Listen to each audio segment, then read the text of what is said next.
हेमंत मिश्रा जी, ठीक है। हेमंत मिश्रा जी, उत्तर प्रदेश में कानून राज की बात कही जा रही है। समाजवादी पार्टी को खासकर बहुत ज्यादा निशाना साधते हैं मुख्यमंत्री योगी आदित्यनाथ। समाजवादी पार्टी के, बीजेपी के सभी लोग हैं और आप इंडिया अलायंस के लोग हैं। तो मुख्यमंत्री योगी आदित्यनाथ के इस बयान को कैसे देखते हैं आप? देखिए, एक रिक्वेस्ट है आप लोगों में से किसी ने टीवी का जो है आवाज बढ़ा रखा है, प्लीज म्यूट कर लीजिए, क्योंकि डिबेट ऐसे नहीं हो पाएगी। आप म्यूट करेंगे तभी, क्योंकि मेरी आवाज रिवर्स मेरे पास आ रही है, इसलिए रिक्वेस्ट है कि आवाज आप जो है म्यूट कर लीजिए टीवी का, फिर इसके बाद हम चर्चा करते हैं। हेमंत मिश्रा जी, बीजेपी के इस कार्यकाल को, मुख्यमंत्री योगी आदित्यनाथ के कार्यकाल को कैसे आप देखते हैं? सुशासन के तौर पर आप देखते हैं, कुशासन के तौर पर देखते हैं, आपका क्या नजरिया है?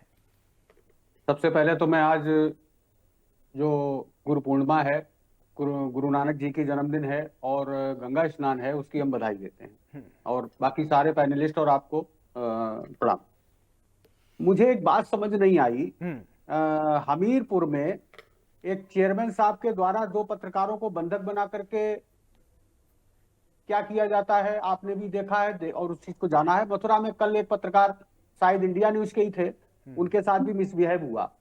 तो सुशासन की बात करने वाले लोग अगर इस तरीके की घटनाओं को अगर नजरअंदाज करेंगे तो वो उचित नहीं है। दूसरी बात मैं कहूंगा कि एक बोटी कांड हुआ है, शायद आप लोगों की जानकारी में होगा कि हमीरपुर में एक भारतीय जनता पार्टी के सांसद है मिस्टर बिंद जी, उन्होंने एक पार्टी बुलाई थी, उसमें बोटी का इंतजाम किया था और उस बोटी में मारपीट हो गई। कितना अच्छा सुशासन है ये सामने है। देखिए, बुलडोजर की नीति पर माननीय उच्चतम न्यायालय के द्वारा जिस तरीके के दिशा निर्देश सरकार को देने पड़े, ये भी एक बड़ा सवाल खड़ा करता है कि उनकी आखिर मंशा क्या है।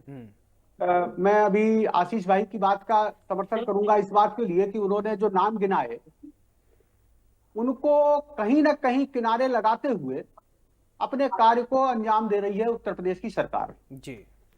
आज जितने बयान आपने सुनाए, उनमें बयानों में कहीं पर भी एक बयान ऐसा नहीं था जिसमें उत्तर प्रदेश के विकास, उत्तर प्रदेश की बेरोजगारी, उत्तर प्रदेश की महंगाई के बारे में कहीं कुछ हुआ। वही एक कम्युनलाइज करने के लिए काट डालें, बांट डालें और ये सब कर डालने वाला जो है काम किया। देखिए, राम भक्त प्रत्येक हिंदुस्तान में जो व्यक्ति आस्था का जहां सवाल आता है तो प्रत्येक व्यक्ति अपनी आस्था में भगवान राम को रखता है और भगवान राम को राजनीतिक रूप से प्रयोग करने का काम आज एक टीवी चैनल पे एक डिबेट में मैं देख रहा था कि वहां पर एक भारतीय जनता पार्टी के प्रवक्ता या जो भी उनके समर्थक रहे हैं, उन्होंने कहा था कि एक तरीके से पॉलिटिकल हिंदू, तो पॉलिटिकल हिंदू बनाने का काम भारतीय जनता पार्टी ने किया है और पॉलिटिकल हिंदू बना करके अपनी राजनीति को चमकाने के लिए, देखिए एक बात सोचने की है, क्या राम भक्त को महंगाई नहीं लगती?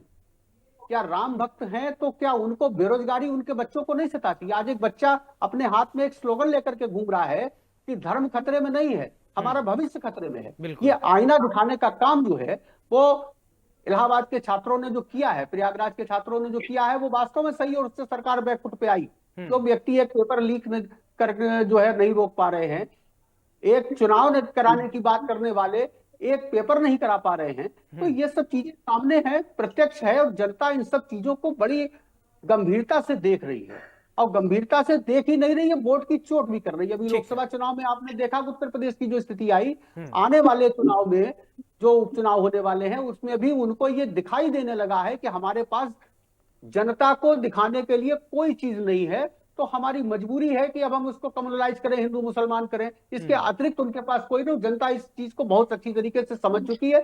जनता संविधान की रक्षा करने के लिए गठबंधन को वोट देने वाली है और गठबंधन से निकलने वाली है।